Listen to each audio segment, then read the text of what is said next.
इस वक्त की बड़ी खबर तापी से आ रही है, जहां तापी के दिवाला गांव में फिर से भ्रष्टाचार का मुद्दा उठा। गांव के लोगों ने तापी जिला कलेक्टर को आवेदन पत्र दिया। आपको बता दें, गांव के लोगों का कहना है दिवाला पंचायत के डिप्टी सरपंच ने भ्रष्टाचार होने का दावा किया है।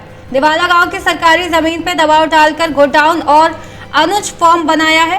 गाँव के लोगों की मांग है सरकारी जमीन पैसे दबाव हटाकर भ्रष्टाचार करने वालों के ऊपर कार्रवाई की जाए। મારું નામ શશીપાલ ભીમસિંહ ઠાકરે, હું દેવાડા ગામનો રહેવાસી છું।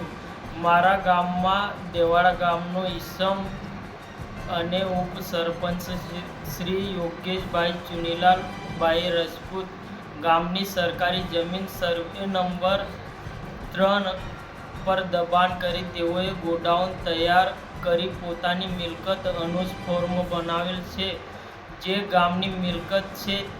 તેમજ તેઓએ હોદ્દાનો ગેરઉપયોગ કરી તેમની સરકારી જમીન પચાવી પાડેલ છે, તો પ્રોપર્ટી સરકાર શ્રી ખાલી કરાવી તે ગુનો સજા પણ થાય એવી અમારી માગણી છે।